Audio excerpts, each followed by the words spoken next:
Okay, we got this reversed here, so let's just show you where we are, and then we'll reverse so that you'll see who you're talking to here.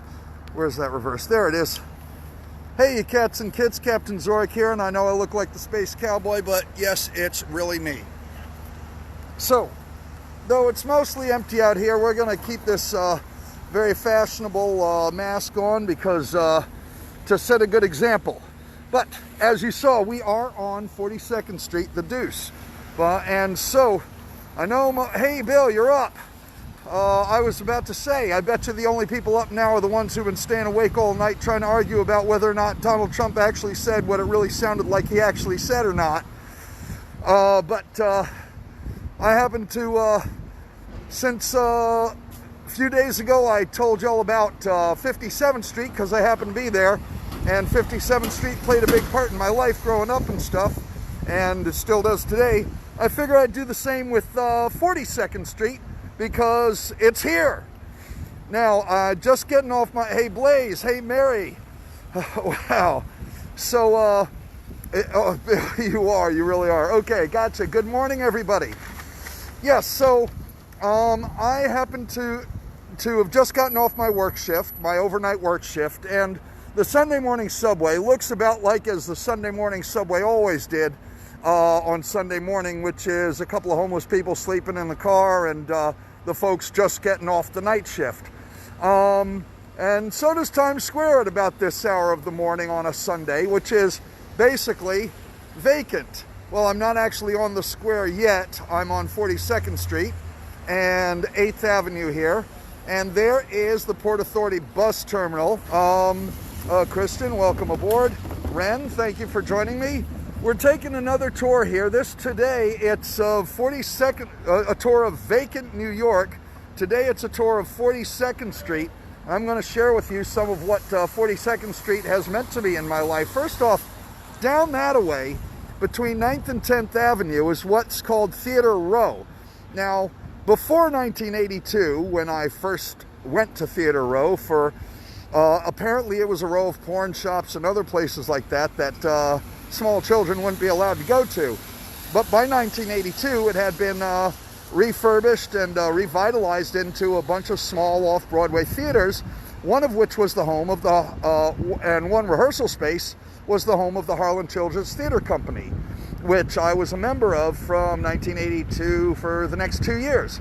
My first 2 years in high school, I was a philosopher traveler in Babylon 2. I was an English glam punk spider in The Liberation of Mother Goose.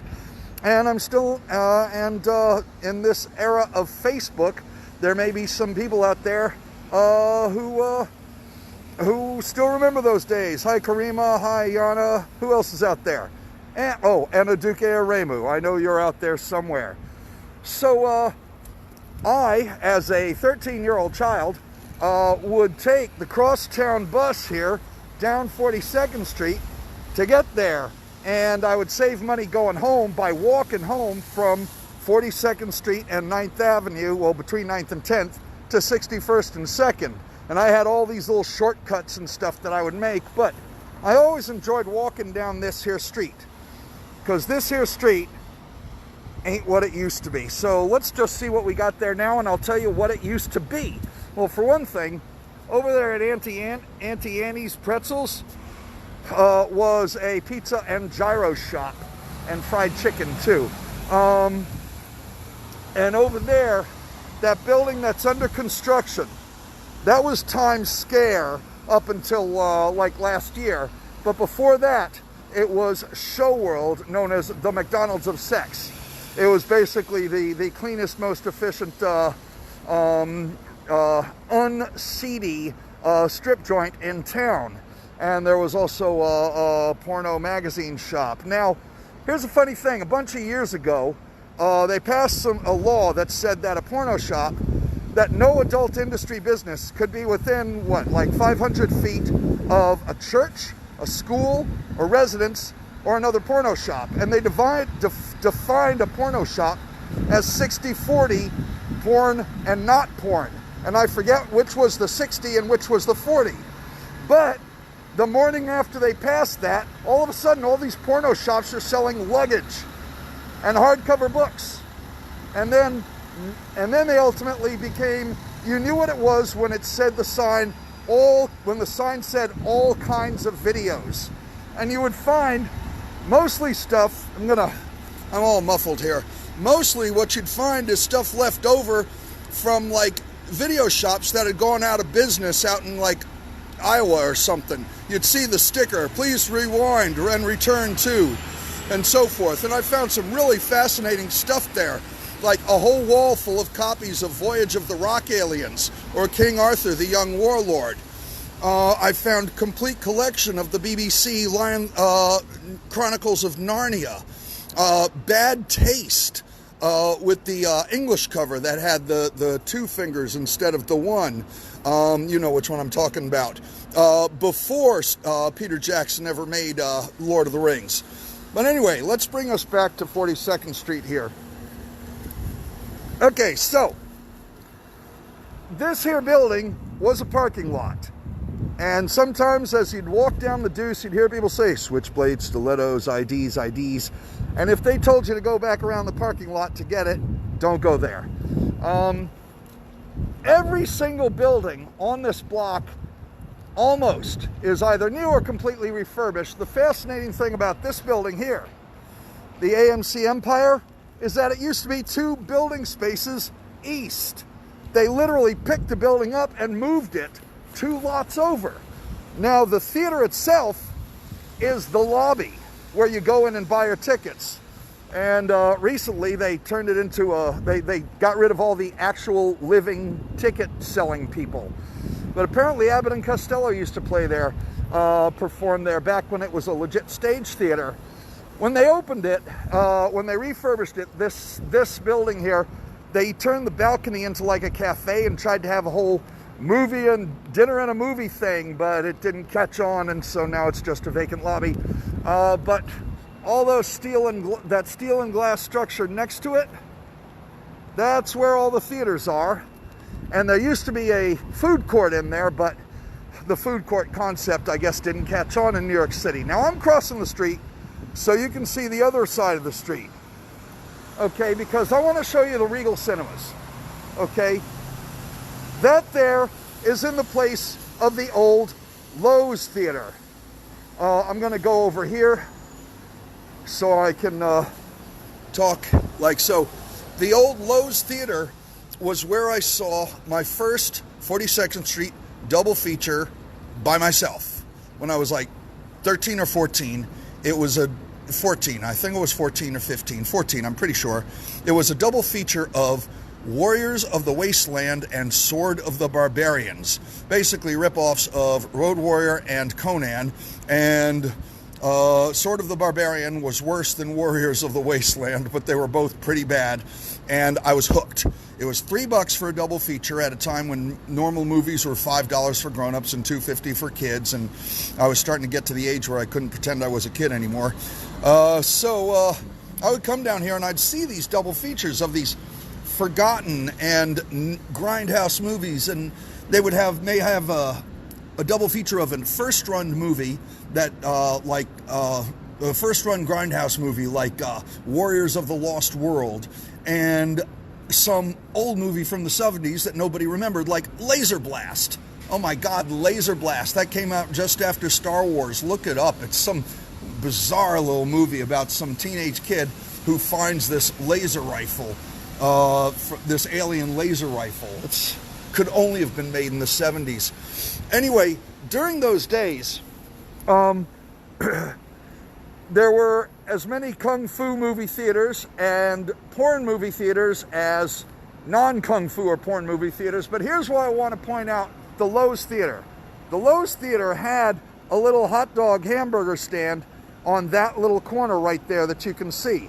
That is in the center of this picture. Guy ran that thing. He had a lease for however long. They would store the balloons in there for the New Year's Day celebrations. And when they were refurbishing all of 42nd Street like this to open up these brand spanking new theaters here, they were gonna do something here, but water came in, the snow, some kind of natural disaster caused most of the building to just frickin' collapse. They sent people in there to rescue the balloons for New Year's, but they wouldn't send people in there to rescue the records of the poor guy who ran the hot dog stand. And man, it wasn't a large burger, but it was tasty, and it was only $1. And that was back when you could get stuff affordably on the run at 42nd Street.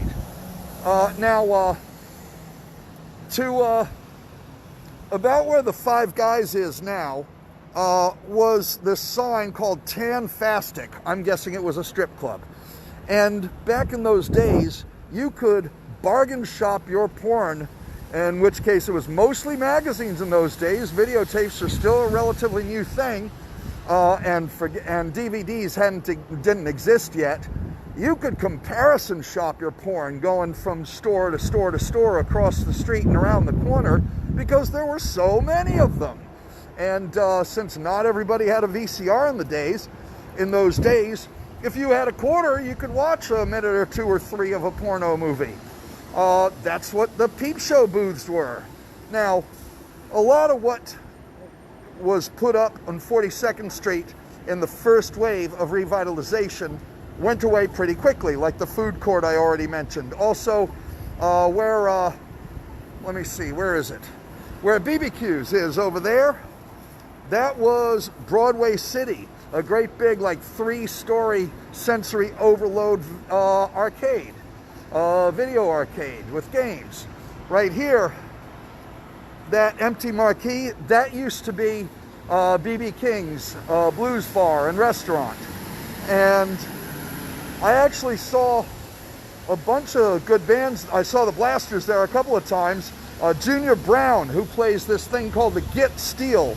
It's a combination of electric guitar and steel guitar that he put together into one instrument that he mounts on a post and plays.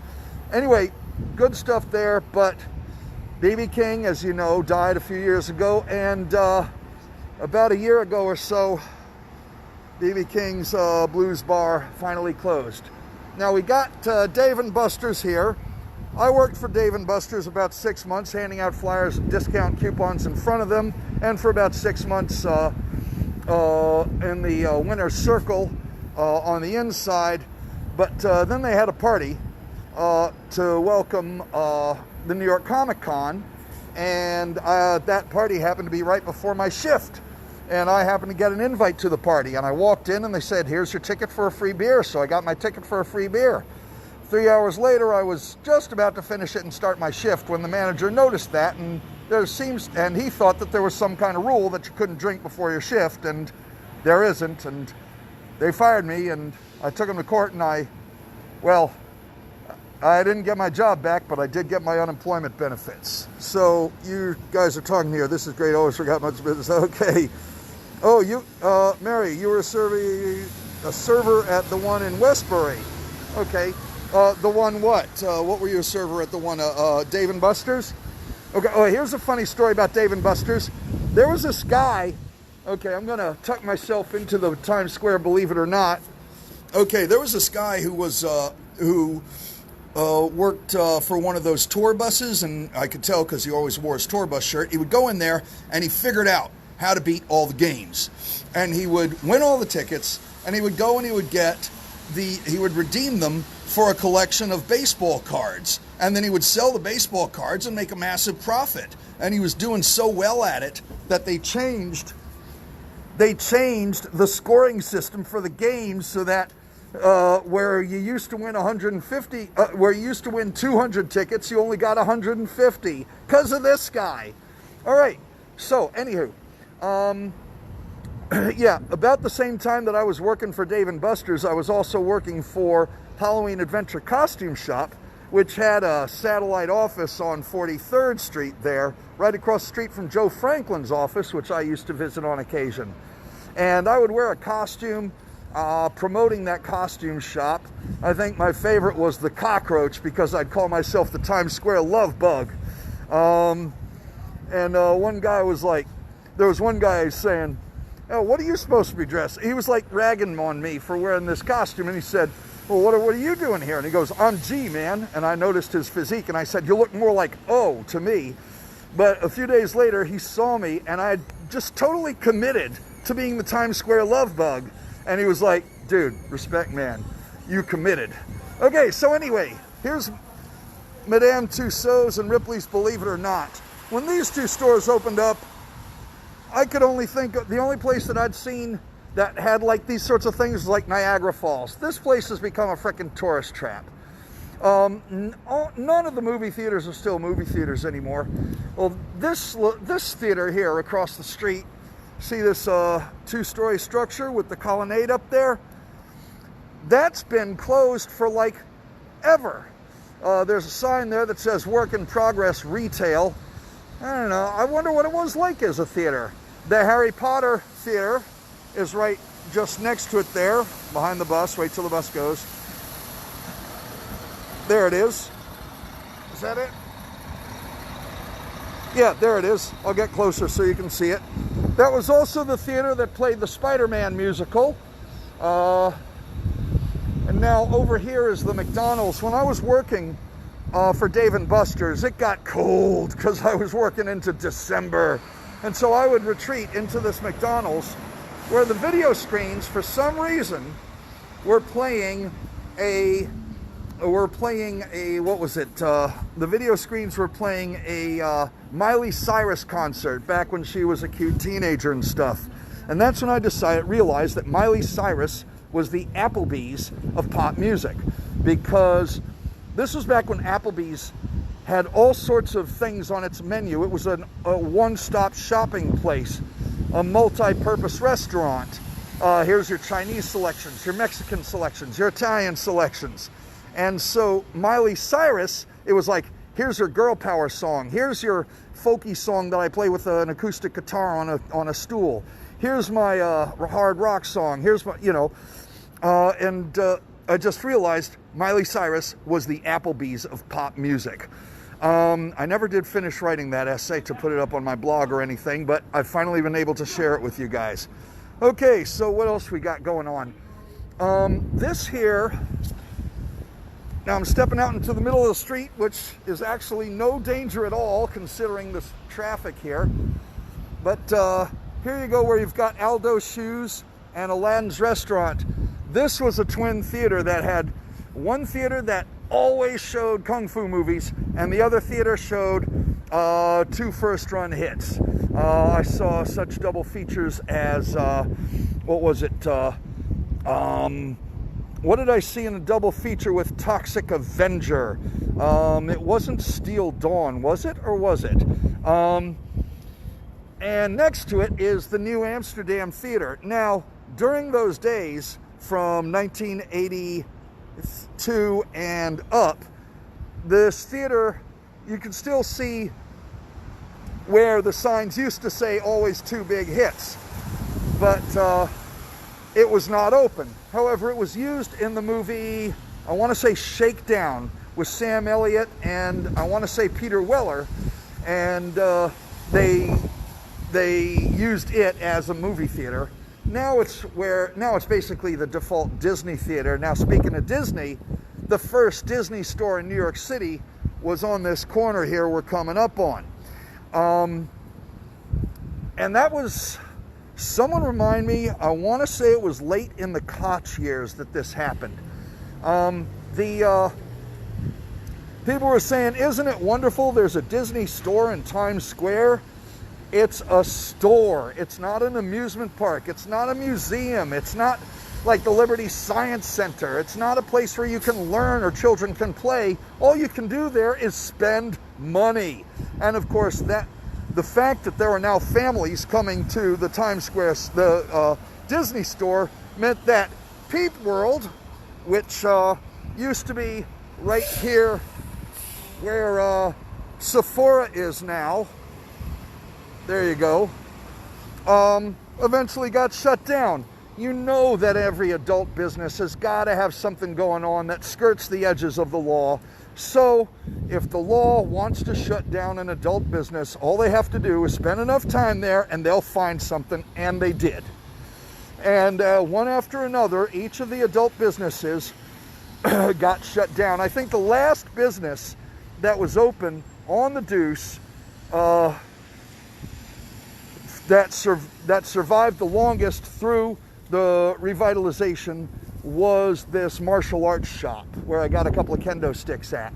So, and yeah, most recently that corner that used to be the Disney store was a sportswear and sneaker shop. Now, one thing about this building here, right? It's got the Chase Bank in it. See the way those second-story windows look? The architectural design there. That's meant to evoke the architectural design of the building that used to be there. How thoughtful of them. The new Victory Theater, that's mostly youth-oriented theater there. Used to be a theater called the Victory Theater, and didn't have that stairway there. Now, coming around this corner here, we are coming upon Times Square itself. Okay, there's the Times building, which used to be the offices of the New York Times, and I think Newsday used to be it also.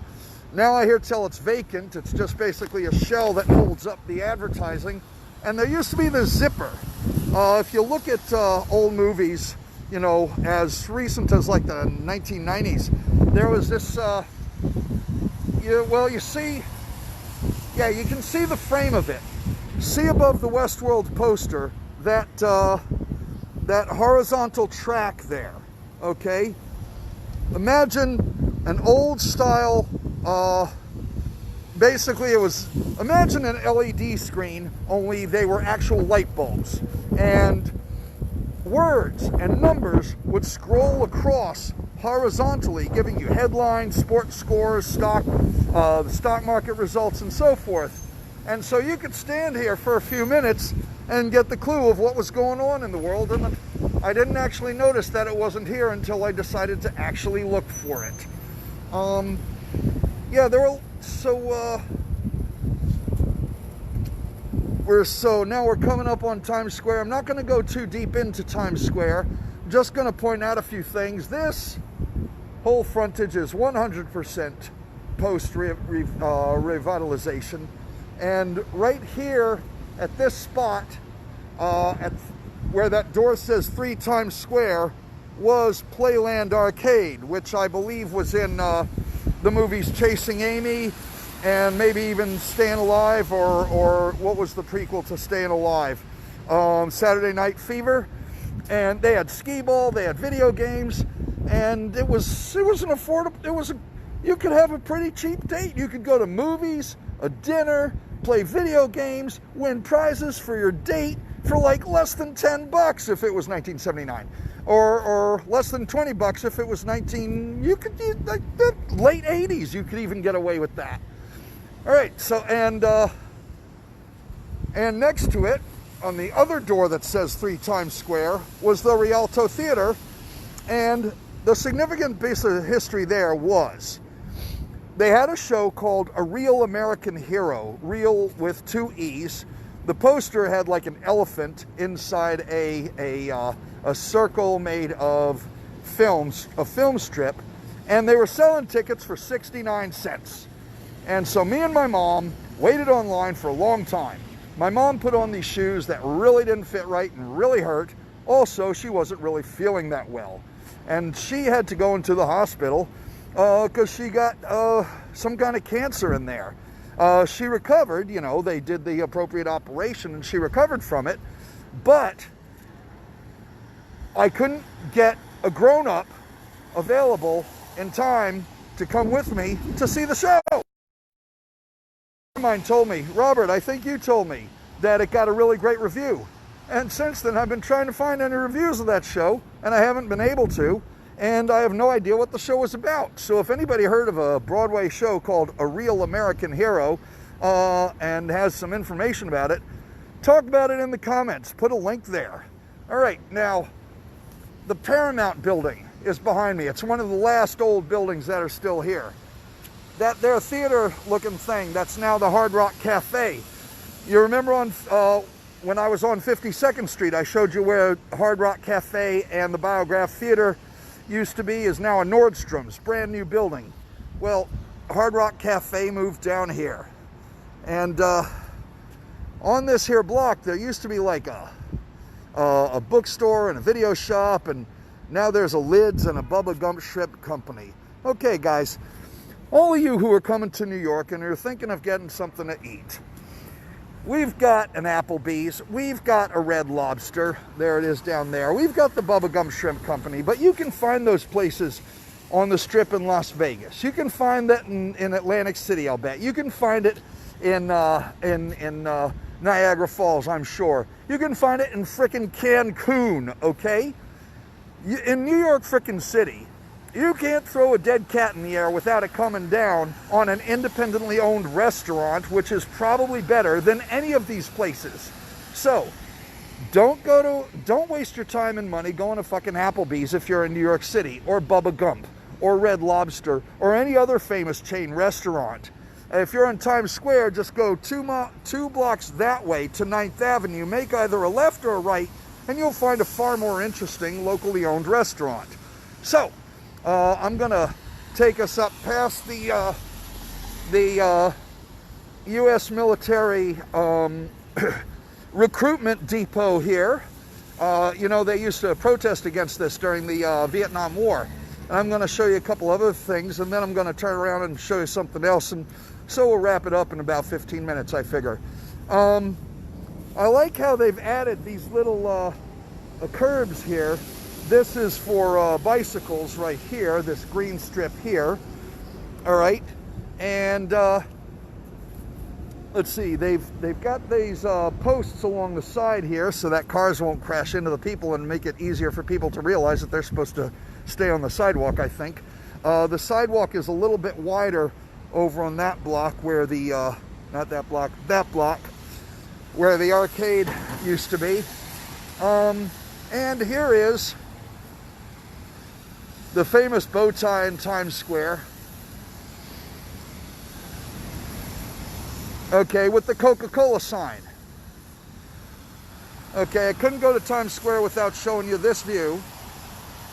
All right, and this view behind me. All right, so now you've seen those views, so you've been to Times Square. All right, wow. Oh, Kazoo bonus. I have no idea what that's advertising. But there used to be a movie screen sized and shaped screen there, and it's gone now. I really haven't looked around Times Square in a while, but I'll tell you one thing that I see that that ain't there anymore. The Gap is what I see. That is in the building that used to be Bond clothing stores. And if you look at Times Square, as recently as, I don't know, 1990s or thereabouts, you could see on that building Bond, B-O-N-D, clothing stores, even though Bond clothing stores had closed a long time ago, and in the O on Bond was a clock. And I think above that was a billboard with a cowboy smoking, and smoke actually came out of the cowboy's mouth. Well, after that, and before it was the Gap, there was a Toys R Us there. I worked for the photo department in Toys R Us for 6 months. Are we seeing a trend here about these 6-month engagements? Yeah, I got hired for a $10 an hour management job. Well, I interviewed for that. I wound up getting hired. They gave that job to someone else, but instead they hired me for an $8 an hour sales job with a $1 per sale commission on the photo opportunity to get your picture up on the marquee that used to be out there and get a picture of you in front of the marquee. I figured out a little bit of how to speak French. Those of you who speak French will know what I'm saying here. J'achetais une photo de vous et transmettez, terrible conjugation, cette photo à le billboard électronique dans l'extérieur de cet magasin. Et j'escorte-vous à l'extérieur et vous voyez votre photo dans le billboard et dit « Ça c'est moi, clic, clic, clic, clic, clic » et achetez après cette expérience, and then I'd tell them about how they could get pour $30 un photo de 5 par 6 et avec 7 coupons, moins $10. That was probably the worst version of that I ever gave, but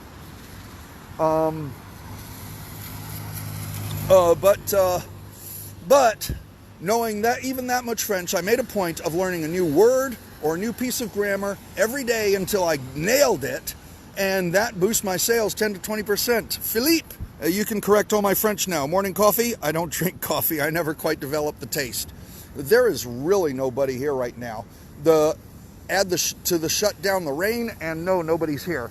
So now back over that away, further uptown, if you can see it from sort of this angle, you kind of can't, but I'll point the camera in that direction anyway. Oh yeah, by the way, used to be, what I'm walking down was a street. When I was working at Toys R Us in 2009, I want to say, it was when the first Star Trek and G.I. Joe movies came out. The Star Trek movie that was not called Star Trek the Motion Picture, nor did it have a number after it. Yeah, that was when I was working at Toys R Us here. That was when they blocked all the cars from coming down here so that they could put these pedestrian plazas here. And back then they just had, barriers, and they put lawn chairs on the street. So, okay, we're almost out of time here, so let me just tell you what I was going to tell you. Down that away, in a building that you can't see anymore, was a great big glorious theater where I saw Mad Max Beyond Thunderdome. Over here was the, I want to say the Intermedia Theater, but I'm probably wrong. Embassy. They had two great big screens, and then 6 tiny little screens off to the side. And the 6 tiny little screens were for the second run theaters, and I didn't realize, and that's where I first saw Batman Returns. That was the one with the Bat, the Cat, and the Penguin. But in the big screen is where I saw with my friend Wesley. Hey Wesley, if you're out there, hi. Back to the Future in the summer that I went to Summer Stock Theater in Mack Hayden Theater in Chatham, New York. And here there was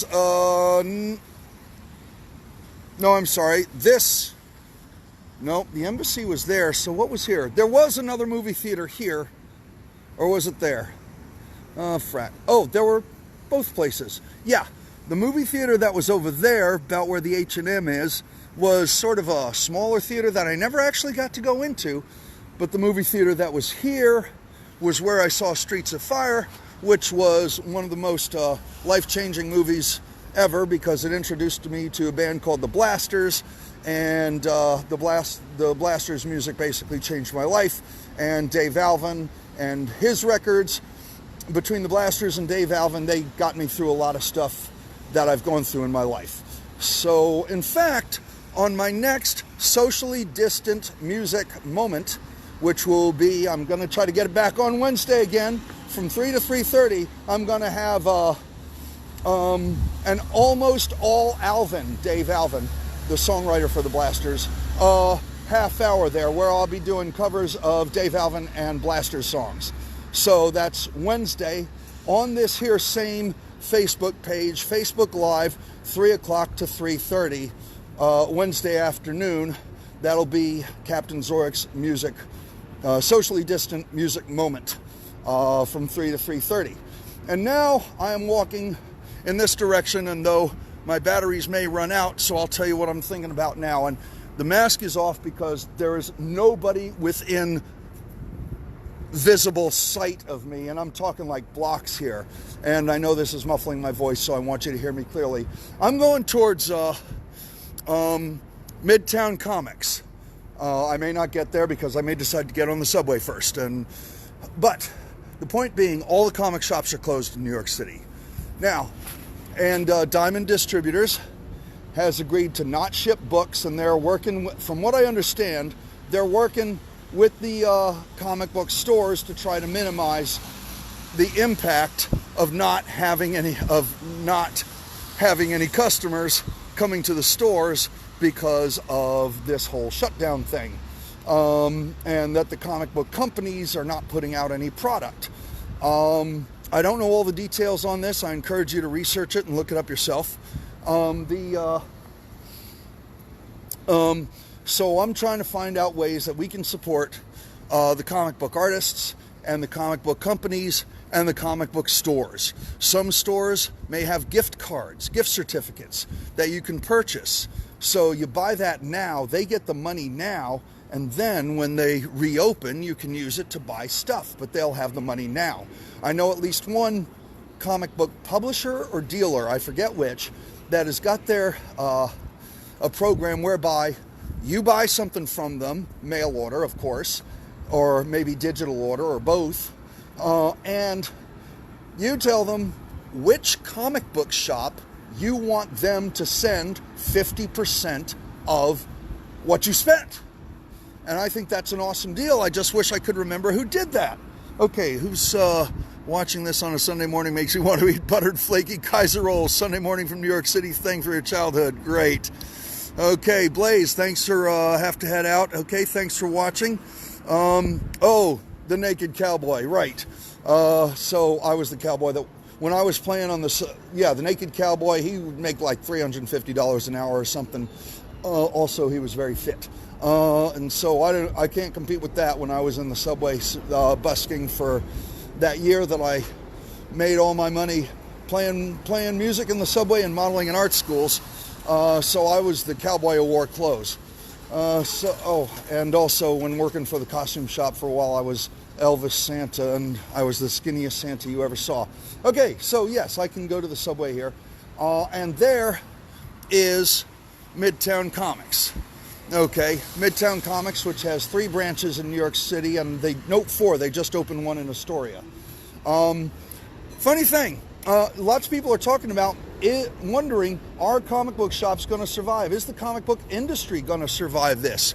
Well, the comic book industry survived the early 90s, but it did take a big hit, and there was a restructuring of things. There used to be multiple distributors. Now Diamond is the only major distributor that covers all the big dealers. I was actually looking at opening up a comic book shop a few years ago, and I did the research. And I found out that at that time, which was about 2006, 2007, there were 2 kinds of stores in New York. Stores that had been open for 2 or 3 years, and stores that had been open 15 years or longer. Everything else that it was in between that must have been the stuff that came and went during that collector's boom and bust. So that tells you a couple things. The stores that have been around for 15 years or longer were stores like Midtown Comics and Forbidden Planet and Village Comics and stuff like that, that had an angle. Either they had a niche in their neighborhood, or they expanded and contracted with the industry, or they had an angle of being the definitive comic book shop, or they could afford to take the losses of the time, or they sold video games and cards or whatever it took to get, or they did a lot of business online, whatever it took. That was Rogers Comics and periodicals, or whatever it's called. What did he call his place? Time Machine. Yeah, Rogers Time Machine does a lot of business online, so that way they could supplement their income, so they didn't have to base it just on comic books. And I crunched the numbers, and just selling comic books cannot make enough. They cannot make enough dollars per square foot to pay the rent and the electric bill and buy more comics next month. It's just not there. So I had a plan. There were a couple of places I was looking at. I was a day late at making the phone call, and life moved on for me. So that's why I never opened a comic book shop. But at least I can say, well, I wanted to say I'd rather have a comic book shop that failed than say I never opened it. I'd rather say, at least I'm glad I can say I was really looking into opening it, rather than I never looked into opening it. So there is that. Music COVID show, Philippe. Yeah, every Wednesday from 3 to 3:30, provided I'm available, and don't forget to do it like I did this past week.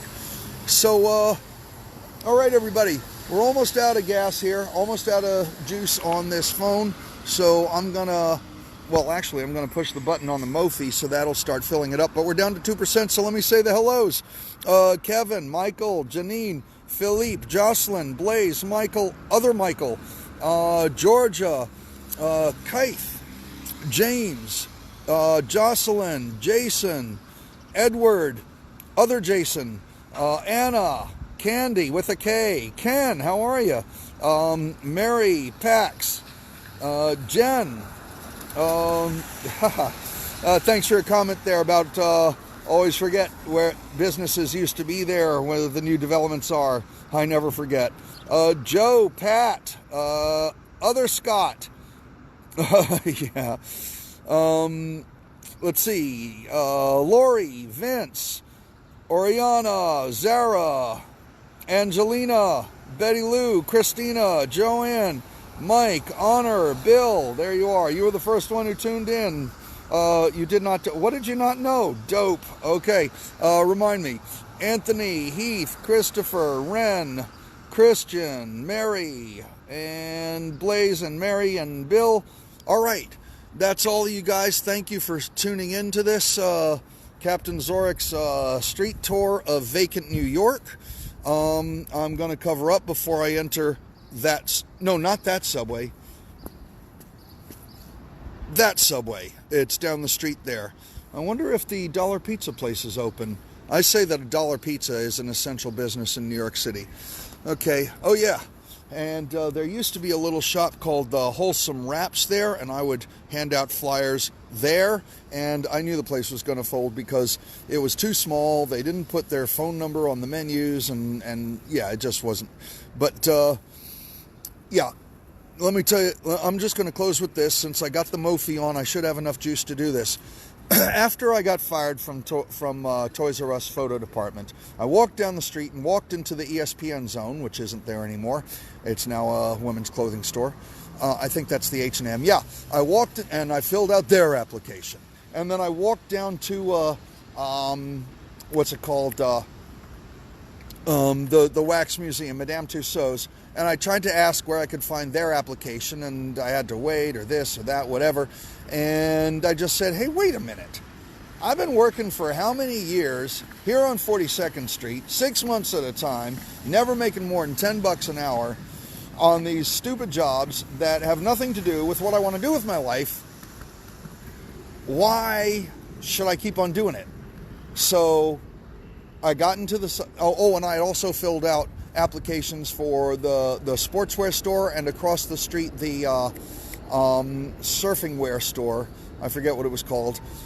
That's also not there anymore. And I just got into the subway and went home, and filed for unemployment, and got on with my life. And I think that was one of the best decisions that got me off of that treadmill. All right, so anywho, and so I just wanted to share that with you because that's kind of a proud moment, and if I had time to set it up properly and I was drinking a beer, and by the way, that then it would sound much better, the delivery would have been much better. And by the way, that red thing there, that's the mark from this here. So yeah, there's nobody within blocks of me here, so I'll cover this up before I get into the subway. Anyway, so enough of my yakking.